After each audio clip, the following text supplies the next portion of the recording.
There will be spoilers ahead. Lots of spoilers, so be careful, won't you?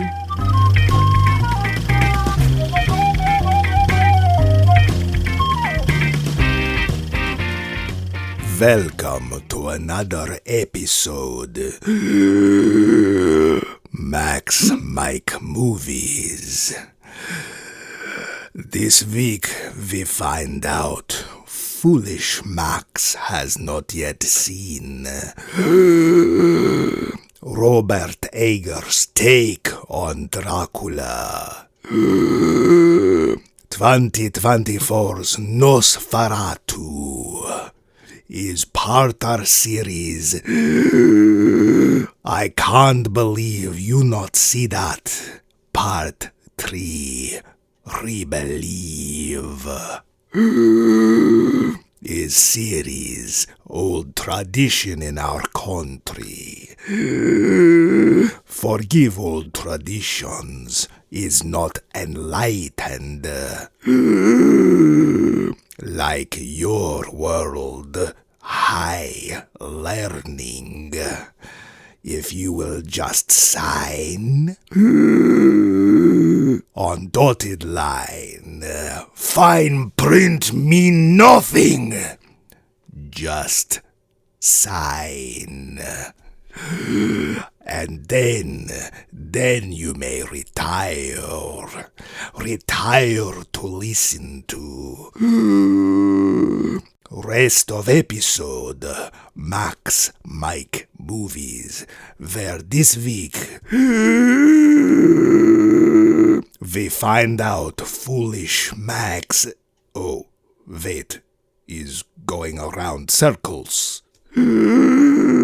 And this, all this breathing is drive me to introduce our host, that master of animated tissue, Max. Use your inhaler. Levine, gasp us something grotesque, Max. Don't look at me!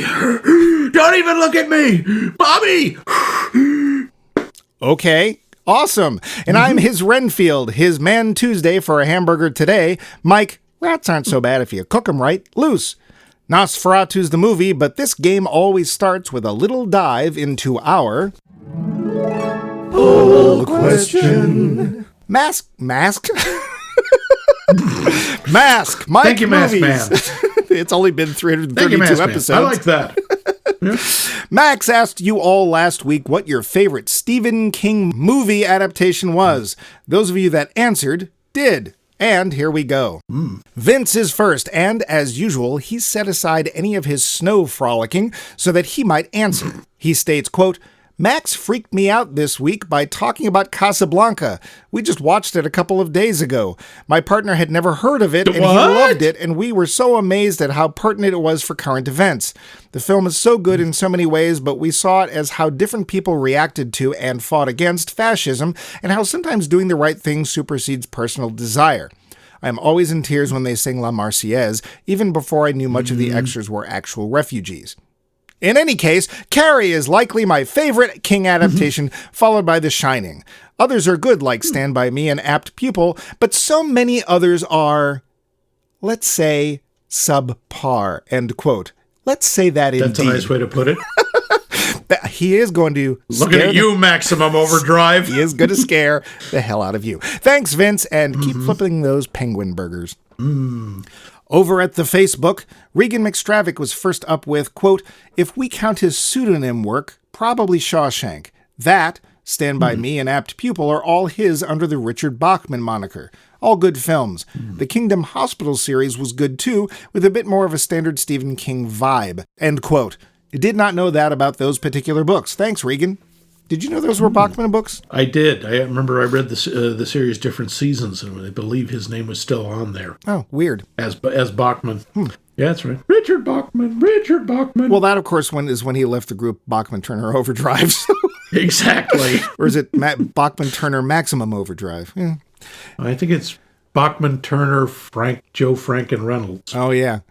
Anyway, next was George Saulnier, who wrote, quote, The Shining and The Dead Zone are the only two I liked, end quote. Thanks, George.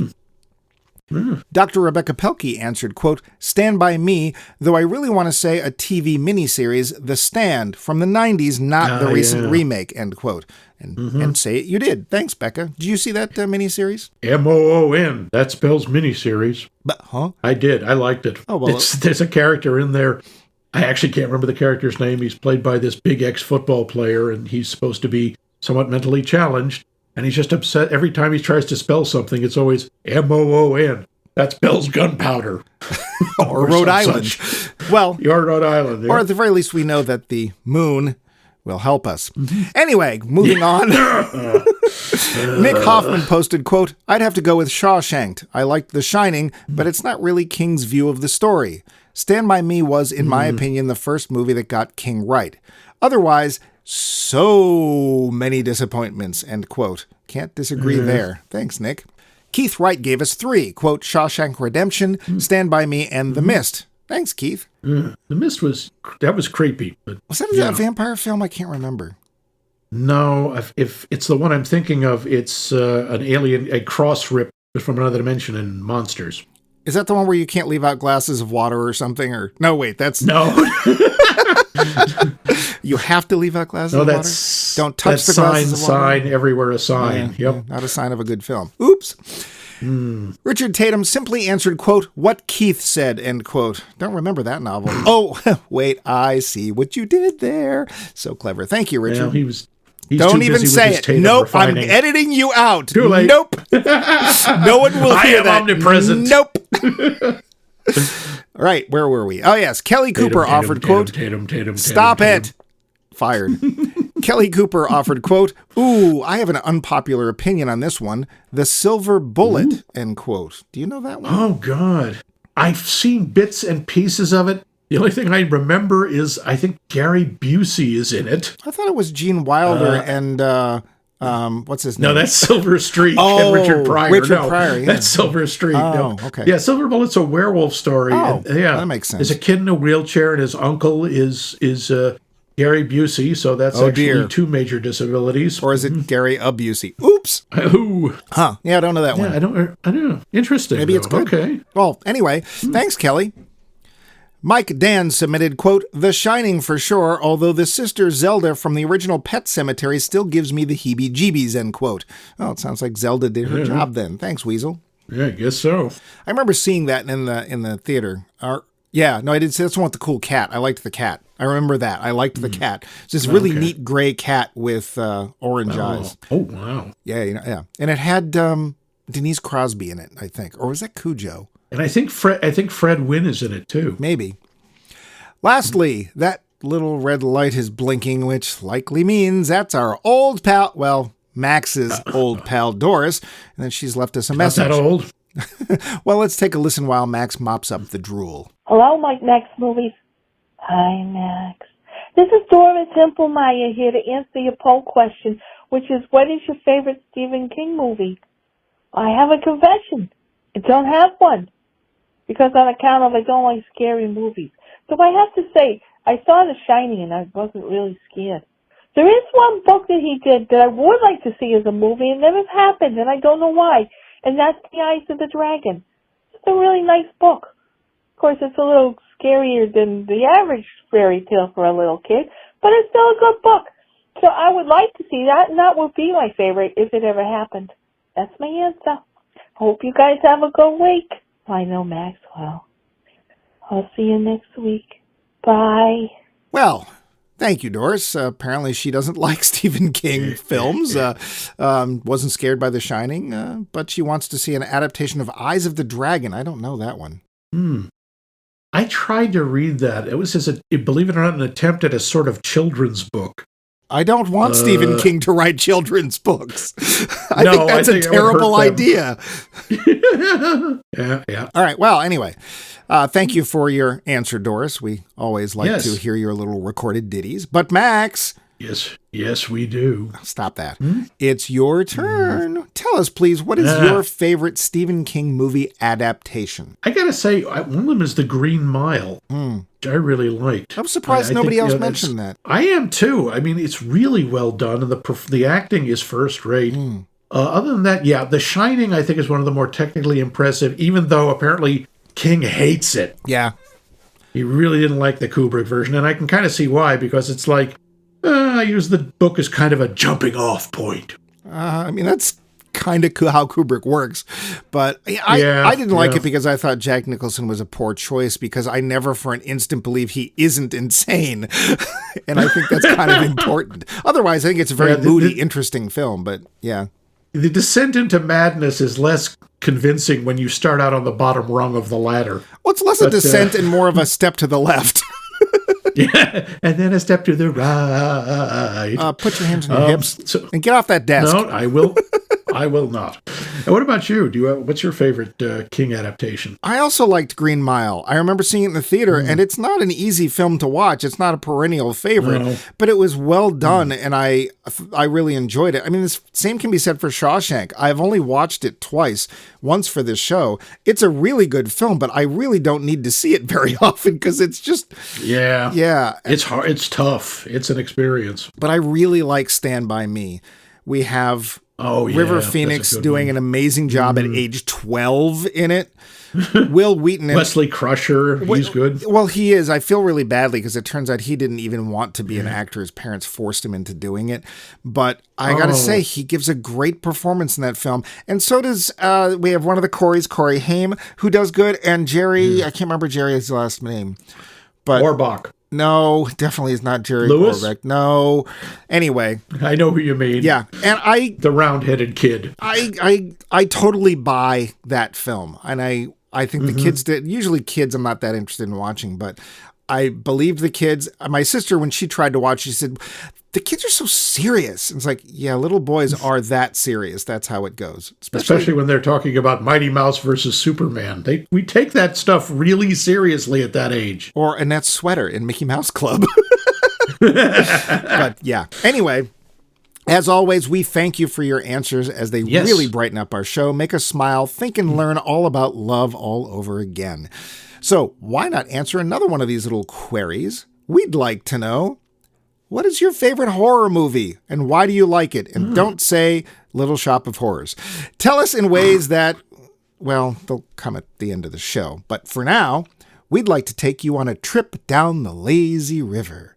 The lazy river of trivia, that is.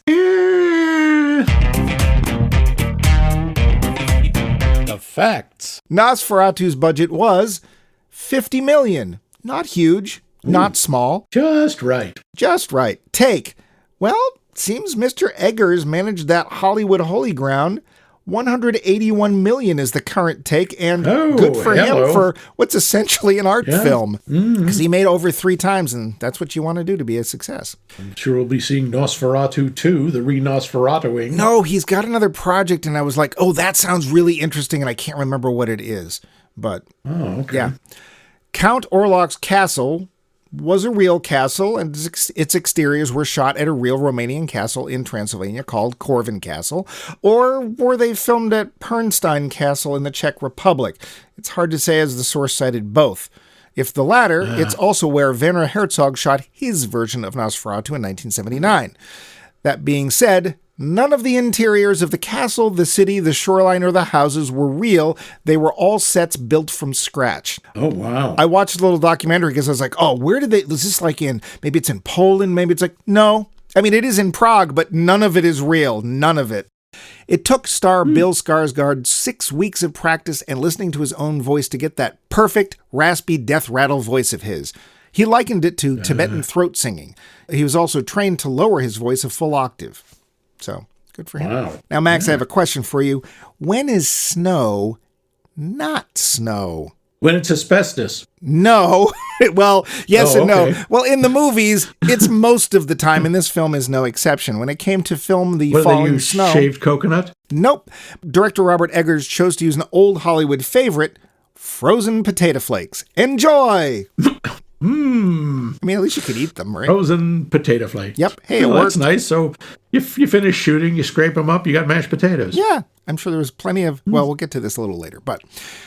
The look of Count Orlok was taken from traditions and fashions of the time and place where the Count would have originally lived, which is why this vampire looks so different from all the others. The word Nosferatu doesn't actually exist in Romanian. Stoker claimed to have seen it in an article in 1885, but the only known usage before that was from a different article on vampires written in German in 1865. So, There was nothing but praise from Eggers about Skarsgård's performance, saying that he'd totally lost himself in the role.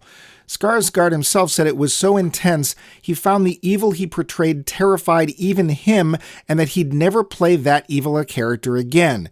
He was, however, very cognizant of his fellow actors and made sure to joke around and make them laugh on the set. I saw a couple of clips This from of the that. guy who played Pennywise the Dancing Clown in It. Really? And it too. Okay. Yeah, I think he basically was like, I don't want to do this anymore. Which I don't blame him, so there. Wow. Yeah. Eggers also praised Lily Rose Depp, and yes, she is the daughter of that Depp, saying that her acting was so raw and animalistic, he knew right from the start that she was going to be his Ellen. Where does he get his ideas? Well, in this case, besides the obvious, Robert Eggers co-directed a version of Nosferatu in high school. Ah, okay. Turns out that's what actually led him to being a director. Somebody saw it and said, hey, what if we give you some money to put this on as a real play? And from that moment on, Eggers said, you know what? I want to be a director. And good. That sounds cool. Yeah. I want to be a director. Just like that. I have to ask my Yep, that's manager. exactly how Robert Eggers sounded in high school. Proved me wrong. You know, there was another Nosferatu remake made the same year, though the other one was a Kickstarter that had begun in 2014 and took 10 years to get released. We all remember that one, right? Ooh, yes. I actually watched the what was that? I watched the preview on IMDb. It's interesting. Special? I don't know if I go that far. Those weren't real rats, right? Actually, yeah, they were. Oh, dear. All Ew. 2,000 of them. Oh, man. Now, to be Were fair, any of them harmed in the making of this movie? no, they actually, the scenes, Okay. especially in the mausoleum, they had the real rats behind plexiglass so they couldn't get to where the fires were going off. And they used a combination all right. of it was funny, I saw this in the documentary. It was sort of like this molded carpet of rats, and they would have real rats on top of them so we couldn't tell which was real and which was fake. But That's clever. They CG'd rats near the fire because they didn't want to hurt the rats. Apparently they were very well behaved, the rats. They did what they were told. They do, however, tend to pee on everything, so Well, but they can't help it. That's what they do. yeah. And likely there's 2,000 more facts about this film, unless, Max, do you Yeah. have any more facts about this film? Only thing I noticed was a little interesting is in the previous, at least the Werner Herzog Nosferatu with Klaus Kinski, who needed almost no makeup, was he's Count Dracula in that. And it's the Harkers and Van Helsing, whereas here it's like, hello, we are the Hutters, and here is Count Orlok. And all these characters who are, not totally different names in the books. I thought that was kind of interesting. Well, It also does not take place in London or near Whitby Abbey, where I have been. Oh, neat. And yes, there are 99 steps up to the Abbey. I counted them. And course then I you fell did. over. That actually, Yes. one piece of trivia I left out, so it does remind me of that. We weren't actually ever supposed to see Nosferatu, the movie. Seems the original film kind of, as you pointed out, borrowed a lot from a lesser-known book called Dracula, and the author's wife was not pleased. A judge... No, but it's not Dracula. It's Count Orlok. That's totally different. That's the only thing they changed. A judge Yeah. ordered that all copies of that 1922 film be destroyed. Luckily, a couple poor were Max not. Schreck. Yeah, well, Yeah. there you go. But now we should get on, I guess, to the plot, because nobody Yeah, knows the because plot. nobody knows this story. It's Dracula, okay? All right. For those who didn't know... Blah, blah, blah. Not at Yes. all. For those that didn't know, there's a young couple, in this case, Thomas and Ellen, and they live in Germany, 1838. Thomas is a young man with great prospects and about to get a promotion at his real estate job. But there's a catch. Their new client, some peculiar old recluse named Count Orlok, wants to move to their neck of the woods, but doesn't want to wait till he gets there to sign the deed to his new palatial home. Instead, Thomas will have to ride a horse 6 weeks east into the mountains of Transylvania so that he can bring the paperwork by hand, which he does. But things are not what they seem, TM. Count Orlok is beyond peculiar. He bewitches poor Thomas and imprisons him because, you see, Orlok is a vampire. Bum, bum, bum. Shock and surprise. Meanwhile, back in Visburg, Ellen is going through some old childhood nightmares. They plague her nights and soon echo into her days. She can't rid herself of them. It's as if this shadowy figure is calling for her, showing her horrible things that might well come true. Her visions get worse and worse. Doctors can't help her. No one can. Except this eccentric old scientist from Switzerland who just happens to be in town. He's called in and immediately knows that something is up, TM. Searches are made and they soon realize that Thomas's boss was under the enchantment of something terribly evil and it might be coming this way. And soon it is aboard a plague ship that crashes into the docks at Visburg, causing havoc. About this time, Thomas, who's managed to escape Castle Orlok, stumbles into town. Together, he, Ellen, and Not Van Helsing come together to fight this evil Count Orlok before he can destroy everyone and everything in sight. Sure, there's details I've left out, but we'll get to those in the section that we like to call The film. So, Max, I know you hadn't seen this. Otherwise, we would not be doing this episode. I had not. What did you Correct. heard about it? Like, it intrigued you at all? Were you at all interested? It did intrigue me a lot. You had told me about it, and you said what you had thought about it, and I know it was nominated for a bunch of at least the visual Academy Awards, costume, cinematography, and such, and I know Robert Eggers from Lighthouse, and maybe one other, I can't Sierra remember and what. Terra episode on Lighthouse. So I had heard good things. I had not gotten myself to watch it. I just one of those things I hadn't gotten around to watching. Yeah, but you'd meant to. And now I have. And now you I have. did. I absolutely did. Well, so the cast in this film is both small and varied and large because there's tons of little parts and townspeople. There's really only about 8 people, I think, that are worth mentioning, which also happen to be the ones that are on top and in color on IMDb. So I figure we'll go there. Yep. The top one is somebody I didn't know existed and didn't know acted. And that's Lily Rose Depp. Have you seen her anything else? I saw her or part of her in some scenes from the Kevin Smith masterpiece that I'm sure you all know, Yoga Hosers. I beg your pardon? Yoga Hosers. Couple of young women played by Lily Rose Depp, and by the way, Harley Quinn Smith, Kevin Smith's daughter. This was a big Nepo baby movie. Okay. It's a horror movie where they play these Canadian girls who are really into yoga and have to deal with a terrible supernatural threat. Okay. That's about it. I have never heard of this. Is there a reason for that? Yes, it might have something to do with the qualitative nature of the Not quality good, huh? of the type of... Nope. Well, how was Lily Rose in that film? It was hard to tell. It was kind of as I say, I didn't see the whole movie. I couldn't watch it. Yeah. That's how good it was. She was playing a very cartoonish character, so it was kind of hard to tell, but I thought she was all right. In this, I thought she was very good. The thing is, the part is tricky because it's very melodramatic, and it is very gothic. Yes. And a lot of it is very over the top.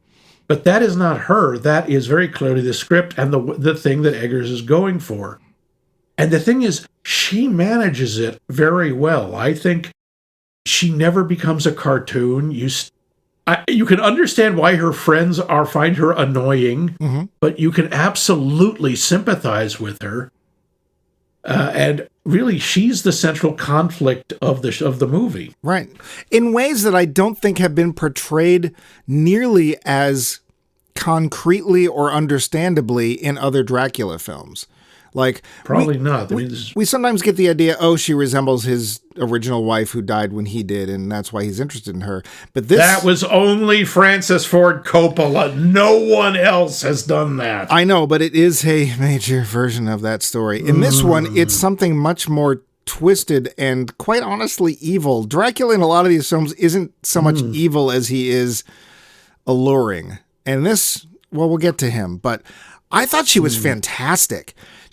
There's been these weird thrashings and movements she does, especially later in the film. There's a scene where she's being possessed by Orlok, and she's exceedingly doll-like in her movements, and they're really, really creepy. And there's times when she's thrashing and lifting herself off the bed nearly without, any kind of special effects. And she went in, this is based on a Japanese dance form, whose name I don't remember. And she learned about that so she could do these kind of movements. And, again, here we have the child of a famous actor, which is usually just not a good thing. I honestly think she's better than her dad in some ways, but I thought she was fantastic. I haven't seen her in enough, but I thought she did a terrific job. Nicholas Hoult is... He's good in so many things, and the guy really has incredible range. I swear I know him from something, but I couldn't place him. Oh, good heavens. He was in the X-Men movies. He's the Beast. Oh, okay. There you X-Men go. First Class. Oh, okay. Now I totally know who he is. Why I didn't recognize him. There you go. Because he changed his hair. Honestly, that's all it takes for me not to recognize somebody. He is a bit of a chameleon. He can play bad guys. He was in another sort of Dracula-based movie called Renfield. Oh, yeah. With Nicolas Cage. Yeah, you and I watched that together. I remember that. We did. Interesting. It's interesting. It has a really great premise, and then it just sort of devolves into an action movie. It devolves into Nicolas Cage is what it does. Yeah, but Nicolas... Anyway, well, yeah. I think he does a great job. We're not talking Nicolas Cage here. Yep. I liked him a lot in Warm Bodies. Oh, that's terrific. Didn't see it. No. I think he does great here. He very much feels like that young, maybe early Victorian, wants to be a gentleman, very earnest, trying to make... He says, "Oh, we're so poor." And I'm like, I would kill for your house. Yeah. But, that's the thing in all those stories. It's like, we are so poor, we can only afford 6 servants. Yeah, well, they don't actually have one, but even still, they have I like their house. They have a nice house. He, to me, brings a depth and interest to Jonathan Harker that's usually... I'm sorry, to Thomas Hutter. Oops. He brings a depth to this character that's usually lacking. Usually... Harker is always sort of like, what? No, that's silly. He's not a vampire, even though I just spent a month being molested by his vampire brides. That's ridiculous. Which I'm also glad they left out, because we don't need that. But yeah, I think he does a perfectly good job. Bill Skarsgård. I never want to meet Bill Skarsgård ever. He's probably a very nice man, but I don't want to. Make the scary man go away. He is unsettlingly good in this. Yeah, and here's I alluded to this earlier. Dracula is often portrayed as predatory but alluring. There is nothing alluring about Count Orlok. It is entirely his presence, the strength of will that's keeping him alive, that is getting things to happen. Nobody wants to be anywhere near him. But what he chose to do and how he chose to do it, I found captivating. It's actually in keeping with the other versions of Nosferatu, if not Dracula, because the Herzog one, first off, it's Klaus Kinski, so there you go. But no, he is like in a bald wig. His skin has a bluish tinge. He actually had the most believable vampire fangs because they weren't the canine teeth. Whenever you see the movies, there's the 2 little bitty punctures. Yeah. If you look at the distance apart that human canine teeth are, there's no way. His were the 2 front incisors. Yeah. With like these pointy things. And Max Schreck is all made up. He's a monster in the original Nosferatu. He's not sexy. No. I mean, the whole sexy Dracula, I think, didn't come around until Frank Langella, see our entire episode on Dracula. Because I don't know would you really consider Bela Lugosi sexy in that movie? At the time, yeah, I think he is meant to be very, I would say handsome maybe more than charming. Sexy. I guess he is supposed to be appealing. That's true. Yeah. But yeah, in the standard Dracula is supposed to be appealing, and in Nosferatu, he really is not. Well, and it's also nice to see a villain that's truly villainous, not like, oh, he's kind of cool, I can't wait to cosplay him. It's like, no, there is nothing, everything is evil about him, everything. There's nothing tragic. No. There's even the vampires that we see, the locals, one night they go to kill a lesser vampire. That's like, even that is horrible. And, sure, you could say, and even Bill Skarsgård says this, when I get this makeup on, I'm not going to be able to act in it. And he found that it took him a bit, but he was able to. And I think he did great. I think the character is both compelling but horrific at the same time. I don't want to be him or near him, but I can't look away either. So, yeah. Well, we'll get to more of him. Yep. But yeah. Aaron Taylor Johnson, I don't know him, but he played Friedrich Harding. I think Friedrich Harding may have the most tragic arc in the whole of the film. Because the poor guy is trying his best to help out his friends, Thomas and Ellen. And he obviously is the rich friend.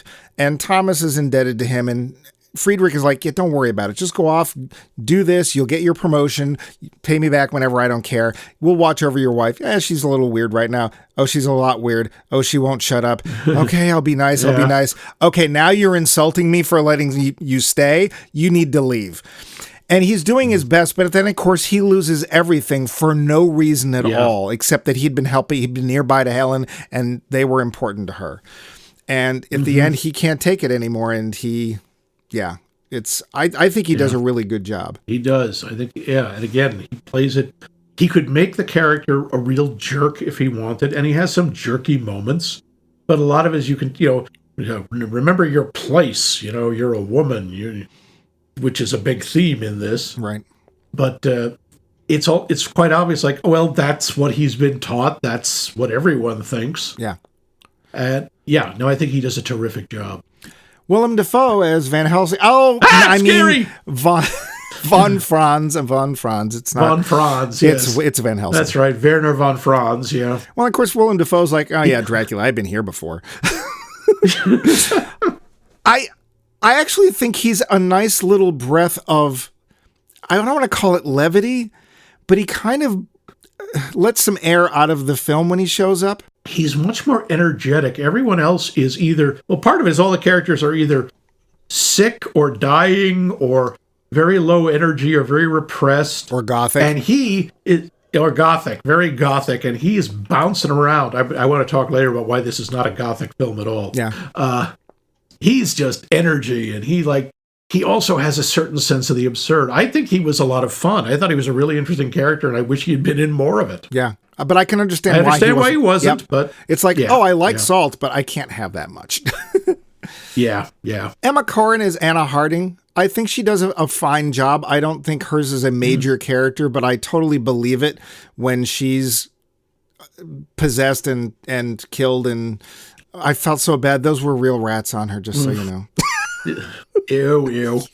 But I gotta say, she does a really nice job of in a very short time, you believe she loves Ellen. You believe that she is her very dearest friend. And they do. There's no sexual subtext. There's no romance. No. They love each other. They're buds. It's a kind of love that we don't get to express anymore because you have to point fingers. It's the same kind of love that Sam and Frodo have in Lord of the Rings. There is no homosexual anything. It is a type of love that Americans can't deal with because we all get uptight and whatever. Yep. And I totally believe that. Not a huge part, but I think she does very well with what she has. Mm-hmm. Yep. Ralph Ineson or Ines, I don't know how you pronounce his name. Dr. Severs. Not a huge part all either. I could think of is, I can't remember that Michael J. Fox sitcom. They were all the Severs. Oh, were they? Okay. Oh, no, Don't break the bank. Wait, no, it's I'm the rich kid and everyone else is a liberal. No. I know what you're talking about. I should know, but whatever. I should also point out that he is the voice of Lorath in Diablo 4. Is he? Well, he is. I have not played it, but I'm sure he's good. I mean, he's no James Hong, but there you go. Yeah, well, no one is. And last one I think worth mentioning, and very worth mentioning, is Simon McBurney as Knock, which is Thomas's boss. It's not Knock, it's Canuck. They make a point of pronouncing that, hitting that hard K. Well, the Germans would, right? Because that's how you would pronounce it. Yep. Yeah, this is the Renfield character, which they fool us by not calling him Renfield or anything like Renfield. Nope. And I think he's fantastic. He is over the top without leaning into parody or caricature or comedy. Yeah. He is like, wow, this guy's nuts. Oh, dear gods, he just ate a pigeon's head. Oh, okay. Wow. Yeah. The things he's doing are really horrible. We're seeing all of him. Okay. Yeah. Oh, look, there's his little Canuck. Yeah, we don't need to see that. But I think they call that the Tommy there's his knocker. Canuck worst. Okay, sure. Yeah, he's not a huge part, but he does a great job with what he's given. That's the thing. Like, it's so easy to make Renfield comic. Yeah. I mean, the Boris Karloff one with the Lugosi. Yeah. The crazy laugh. And Karloff, that Barney limey Johnson. sucker. Yeah, I know I have to beat that, but... Yep, you are.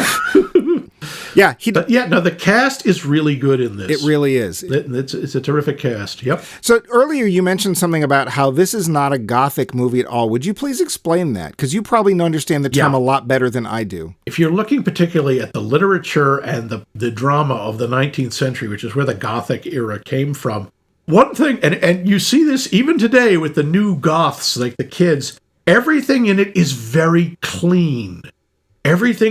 Yes, there are ruins, but there's never any dust. There are occasional cobwebs. Maybe there's a rat here and there. There are no fluids involved, and there's a lot of fluids in this movie. Okay. It's not gross. It's always...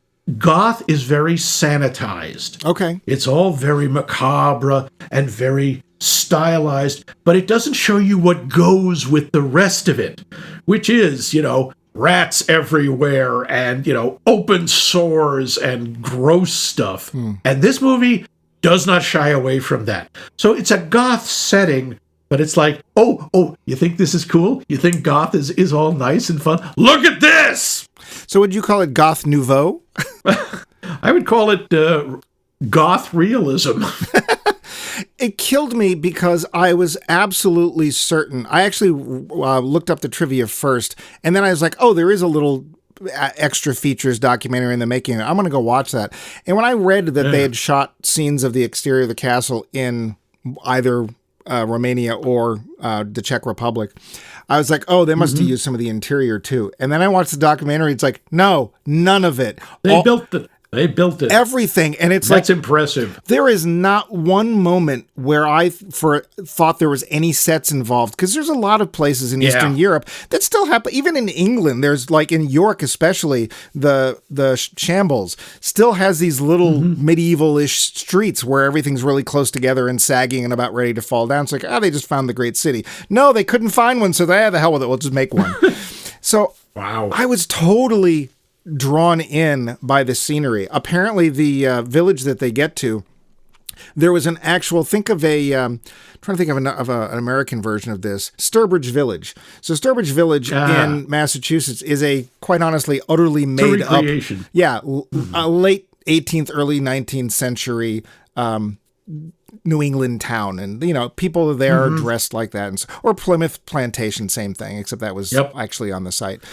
They went to one of these and they saw everything, and then they built that. And the people who, that village they made that too. Wow. And I figured that. The people who were there were like, you got this exactly right. So they not only did their research, which apparently is Robert Eggers' favorite thing. He just loves to do some research. But Nerd! I bought everything visually. Everywhere they were, I'm like, yep. The only time I'm like, the castle shot on the top of the mountain as the carriage is going towards it, I'm like, might be a castle, might be a painting, I don't know.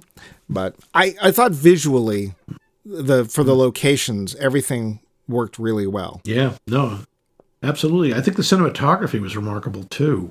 The stuff they keep showing you in the preview or the trailer with the shadow of the Count's hand stretching out across Lower Filthington, or whatever the city's called.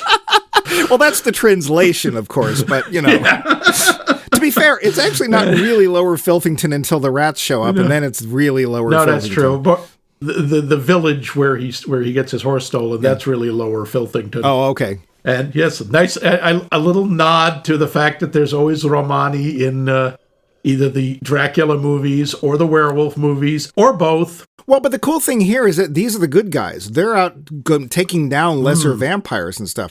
Now, at one point, they steal his horse. The implication isn't, haha, we took your horse. It's, no, really, don't go to the castle. Yeah, they would we would tie your feet together if we thought that would stop you. And also, they look like they're having a ball. It's like, I'd hang out in that village for an evening. The songs, the dancing, that looks like fun. Except for the little old lady who's basically saying, don't go to the castle. Don't go to the castle. I'm sorry, I don't speak peasant. What? Yeah. Also, he did something really dumb. He shows up in the little village, and they're like, go away. We're not letting you here. And he's like, I have money. Ka-chink, ka-chink. And it's like, well, that's gone the next morning. Now you don't. Yoink. But there's actually one thing I definitely wanted to get to, because this is something that I could easily see dividing audiences. And that is the look of Count Orlok, because this is a version of, let's face it, it's Dracula. We know it's Dracula. Everyone knows it's Dracula. Yeah. Bram Stoker's even listed as one of the screenwriters, so there you go. Sure. This is a very, very different take on Count Dracula, one we've really not seen in any way, shape, or form before. How did it work for you? I thought it was actually really good. I like how he describes himself. He said that line I thought was so effective. What is it? I am an appetite, nothing more. Yeah. All he is the hunger. He's not a tragic figure. He is a force of nature. Von Franz says he's beyond evil. He's just hunger. That's all he is. He's not subtle. He says, I want this, and I will do whatever I have to get it. He's gross. I mean, he's hard to look at because there's big patches of flesh missing from him. I also do like the fact that up until the very end, we hardly see him. Yeah. He's always in shadow. It's a silhouette. We see maybe his shoulder or a bit of his face, but we don't know what he looks like, and that's really effective. And, that goes back to any classic monster movie where they're like, A, if you see this in full light, it's going to look goofy. And B, it's our imagination that scares us. It's not the prosthetics. It's not the depiction of the monster on screen. And the nice thing is that we see little bits of him. The shadow work, to be fair, that is a direct reference to the original Nosferatu, which is visually brilliant. And the way they use the shadow in this is just fantastic. But I worried when I figured out what was going on. It's like, oh, people are not going to get the mustache. They're going to be upset with that. And the weird hat and the cloak and stuff. Having been to Budapest, which I know is not Transylvania or Romania, but it's still that area of the world, there is a big plaza of heroes in Budapest. Every single one of them has that big mustache. At the time, that was a very manly, fashionable thing. You said that they based his look on the nobles of that era. Yeah. And it's a big thing it was always a big thing in Eastern Europe and in Russia and all that is the big thick mustache. Yeah. It's a very, very manly thing to have. I also like the implication that while Orlok has been able to keep himself animate, I don't want to say alive because that's not really living. Yeah, he ain't. It's obvious that he can't keep himself perfect, and that time he's not immortal. Eventually, if he hadn't got killed, he'd just sort of be like a skull sitting on the floor going, guys, could you push me over there? Like he's going to deteriorate no matter what. That's just, and it's also possible that he needs to become more violent and eat more people to remain and moving at all. I don't know, but I loved the implications of his state of decay. Yeah. I really want to talk about one of the main themes in this, which is the way they talk about women. Yeah. One of the big things in this is silencing them. Yeah. And it's one of the real tragedies of it. It's one of the difficult things for Ellen is she keeps saying, listen to me, please listen to me. I know what's happening. And because they're like, oh, no, here, sit down and do some knitting or some such. Yeah. Even her husband, who loves her until he is actually faced with this. And to be fair, this is like one of the first times I've seen in a Dracula movie where after Jonathan Harker, that's who it is, comes in contact with friggin' Count Dracula, because that's who that is. even after that, he's like, oh, no, honey, I'll take care of everything. There's nothing to worry about. I'm sure it's all in your head. In this, he's like, no, you're right. This is really bad. I don't know what to do. And there's also this horrible implication about why she even was connected with Orlok. Oh, and she eventually tells the story, and it's horrendously tragic. And of course it gets reenacted at the end, which is one of the most uncomfortable scenes in the film, directly following the forced sex scene she has with Thomas, which I also found very uncomfortable. But yeah, they definitely are making, I mean, I won't even say that what you just brought up is kind of a statement about mental health, right? There are plenty of people who go like, I am not okay. I am not okay. And the response they get from people is, you'll get through this, or you got this. It's like, I'm not going to listen to you actually suffering. I'm going to just say you're okay, and it could be anybody. So I think there's little echoes of this, but I think it's more important to basically say, women are people, they have opinions and they have knowledge, listen to them too. I mean, it's a big thing that as it turns out, it's not that she was like mentally ill as a child. She had supernatural abilities. She could see the future. She was clairvoyant. But of course, that's all like, witchcraft, bad, evil, and then later, that's just her womb wandering around her body, or she's got too much blood. That's always my favorite. And the big thing, and even Van Helsing, I'm sorry. It's Van Helsing, who cares? Yeah, says it's lower animal instincts. And what is a lower animal instinct? Sex. Yeah. Especially in the Victorian era. And I know the Victorian era was much more prevalent in England, and this is Germany, but, Is it? Queen Victoria was friggin' German, so... Besides the fact that... it spread. He's remaking Nosferatu on purpose, so he's using all of those names and places, but... I mean, that's like making a film called... Ahead to What's Coming, and it's starring a kid who gets into a sports car that's made into a time machine, but his name isn't Marty McFly. Porsche. It's Party Pick Fry. It's like it's the same thing. We know. Yeah, Party we Pick all know. Fry. Everyone knows. Yep. So who cares? I think the one thing that is nice is that it does allow him some leeway from the original Dracula story. So the whole brides thing he can leave out, because to be fair, I haven't seen the original Nosferatu in a long time. I don't remember if there were brides in that or not, but. I saw it 100 years ago, and I don't think there were, but I'm not positive. It's funny, that's when it was made. You saw that when it came out? Yeah. I did. No, I mean. 1920. I certainly not. No, how would I know that? Why are all your shades pulled? How come you have no reflection? No, don't How be come silly. your eyes is straight? Look at me! That's a deeper. You have said 1, 2, 3 ridiculous things. So, one of the things that's different between how you watched it and the way I watched it is I got to see it in a theater. The second time around, I didn't see it in a theater. I think that would have been better. I really do, because Eggers really knows how to use the screen. And everything in this is meant to be seen. There is lots of little details. There's lots of grand vistas. And honestly, Dracula, Orlok, whatever, is meant to be a larger-than-life figure. That being said, I don't think it was bad at home on my large-screen TV, but I think it definitely loses something. That being said, I did prefer it with headphones. So how did you feel about your experience watching? Because you watched it at home. Yeah. Do you think you lost something? I think it would have been better. I do. Yeah. I think it would be much better on the big screen, but I still think it worked. I think I should have turned out all the light, but that gives me a headache. Yeah. I had to actually shift my position because we have these windows opposite the TV, one of which is blocked, the other isn't. And my side of the couch, you could see the window, and it was during the day. I was like, I need to move over here because it's a very dark film. Although apparently, I actually saw that, as I said, the making of footage. It's like bright and sunny out. Really, all they did was remove all the red and yellows from the film, and that makes it all dark. Yep. And it's damn blue filter. Yeah, but it's like, because of course in the film it doesn't get sunny to the end of the film. But yeah, also say, well, it is Germany. I don't know if that's a thing. Britain it is. They haven't invented sun in Germany. Sure. It is supposed to be Christmas. It's true. No, it isn't. Die Sonne scheint. I want to say, too, the framing, like you pointed out the cinematography, the framing is sometimes actually painterly. Like, everything's very well composed. And once again, I'm reminded a little bit of, oh, dear God, because I need a name and I can't have it.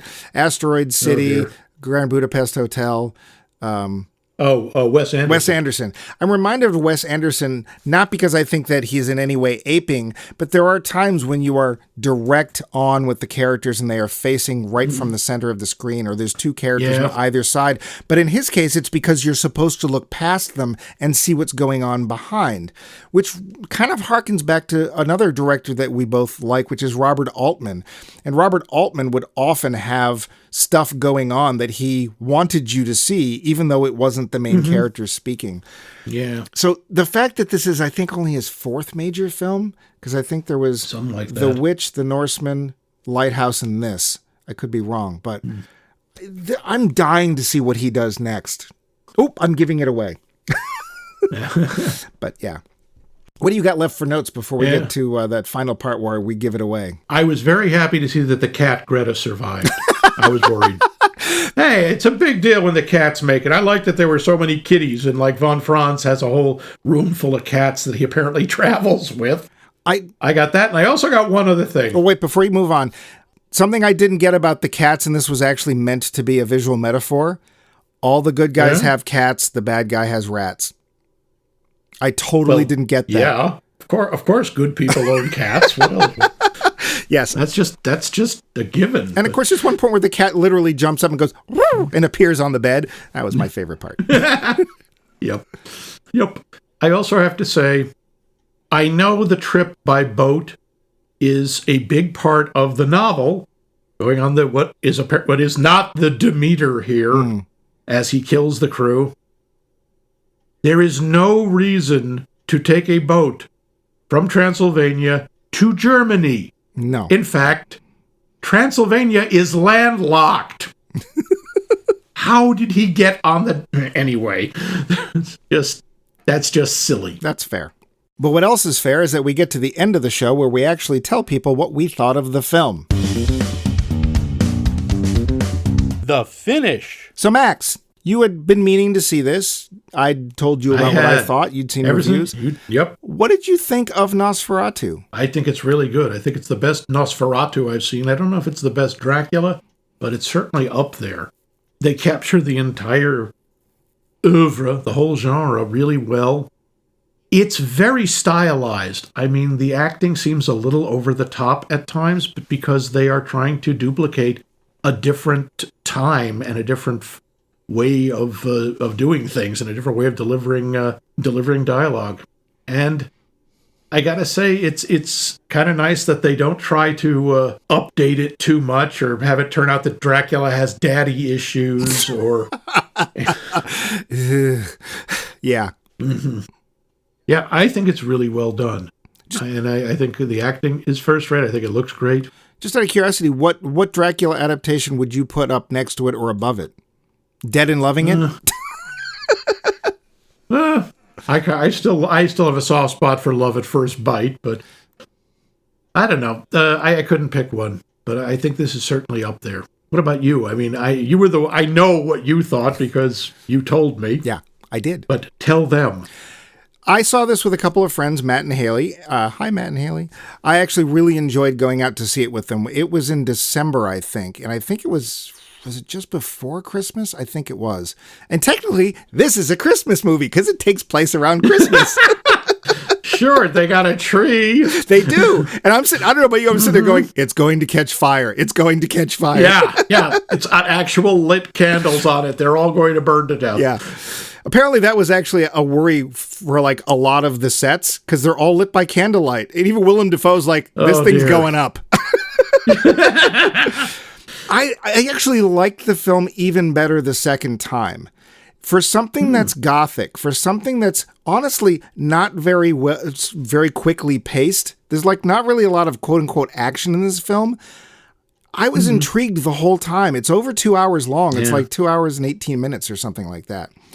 Yep. And the second time, even though I knew it was happening, I found myself even less thinking about time. I think that one of the things that Robert Eggers does is he's not aiming to scare you. He's aiming to intrigue you. And I'm intrigued. And I want to see what else he can do with other subjects. They're probably all going to take place someplace in the 19th century. That seems to be his thing. Yeah, he likes that. But for me, this is the best adaptation of Dracula I've ever seen. I can't even think of one that comes close.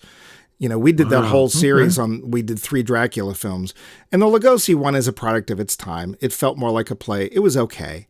The original Nosferatu, of course, is visually brilliant. The acting is a little hard to tell because it's silent. The Werner Herzog one is the only one that actually scared me. And to be fair, I don't think I've seen it. I think I'm confusing it with the one they made that's really the making of Nosferatu. Yeah, The Shadow of the Vampire. Which I really liked and thought was very cool. That's Shrek, the theater needs you.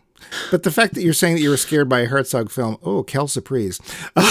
Yeah, well. There's somebody else I don't want making also, children's Klaus Kinski, films. he's scary. Yeah, so I think it's terrific. And I think he's a director that has a vision and he manages to get it on screen, and it's rare. Wes Anderson's one of those others, but so many directors are just kind of a slave to the system, and they have to put out I enjoy the Avengers films. I couldn't tell you who directed any of them. I'm sure there's different people, and I like them all. I think Favreau directed one of them. I can't remember. But I don't get that feeling of auteur or vision from those films or most films out there. And that's something that Hollywood tends to stamp down. They're not looking to take chances. And it's you're going to do another vampire film. You're going to do another Dracula. Oh, you're not doing Dracula. You're doing Orlok, but it's the same thing. I don't get it. And it's the Dr. Acula thing all over again. Yeah. Hey, at least we didn't mention Robot Monster. Oh! We did not. I think it's terrific. I really like this film. Yep. I also think the ending is one of the most satisfying, if horrifying and kind of gross endings for Dracula. It's not just a Bowie knife to the heart by a cowboy. Yeah. But again, this is the kind of the way that the Herzog one ended. Yeah, well, because it's Nosferatu, but yeah, and it's sad. But also, when we see the final Orlok having been exposed to the sun, it makes visual sense. He's shriveled. There's almost nothing. He's desiccated the way he would have been if there was anything left of him from whenever he died. So I think it's terrific. Even if you're not a horror film fan, and neither of us is big horror film fans, you even less than me. Nope. I recommend this. Would you recommend this? I would absolutely recommend this, just on every level. Yep. Yeah. But what else we'd recommend is our poll question. We love it when you answer our poll question. This one's an easy one. What's your favorite horror movie? Either because you think it's effective or you think it's funny or I don't know, whatever reason you want. But to tell us your answers, you have multiple ways, all of which are equally wonderful. So many ways. Why don't you email us directly at us@maxmikemovies.com, where some of us do, and let us know what your answer is. Let us know what you'd like to see us do as a series, a film that we missed. Occasionally, we've had people suggest films in the middle of series, and we've changed our minds and done that film. So, hey, love to hear from you. If you want to send us some listener mail and say, your guys' show number 322 really sucked, you could do that. Or you could go to our website, maxmikemovies.com, where we have all of our episodes separated so that they won't get into fights. And you can leave comments there like Vince does, or sometimes we have Cheeseboy leave comments there, or other people. Talk to each other, talk to us, let us know. Facebook is the only current social media that you all seem to like to answer on. But hey. Well, we get a couple of people on Blueski. Yes, Mr. O'Lading likes to occasionally write us on Blueski. But Facebook, Max Mike Movies, Blueski, Max Mike Movies, and Mastodon, if there's any other cavemen out there, by all means, Mastodon, again, Max Mike Movies. And hey, do you like podcast apps? Who doesn't? If you like podcast apps, pick one. We're probably there as Max Mike Movies. But there's also ways to call us. Well, there's one way. Be like Doris. Be like the Roman. And you too can call us at 617-398-7266. That number again, 617-398-7266. We will play your message on the air, so that way you know we're not editing you. We never do edit you. And you can let us know what you think about our poll question or anything else about the show. But this series is coming to a grinding halt in 2 weeks. Yep. Just note, 2 weeks. Yep. But Max, 2 weeks. how are you going to rein this pony home? What? I don't know. Oh, I had to get Bumpy in there I think somewhere. you've been doing this too long. Oh, Bumpy the Wonder Pony. Well, we're going back in time. Oh, all the way back to the 1980s. Party Pick Fry? It's an early superhero movie. Most people don't remember. Oh, remember? Repo Man, about a man with the incredible power to collect overdue bills. And oh, wait a minute. It may have been a while since I've seen this movie. I've never seen it, and I don't think it's a superhero movie. No, I'm almost sure it is. Yeah. I think it's no, which one is it? Charlie Estevez. I think he's. Oh, as long as it's not Joe. I refuse to watch any Joe Estevez movies on this show. Joe Estevez has the mysterious power to repossess any property. No, it is not. It is Emilio Estevez. Phew. And it is the very strange kind of punk science fiction thriller, whatever. I have not seen in a very long time, but Mike has never seen it. Nope. And we're going to see it. Repo. Not the Genetic Opera.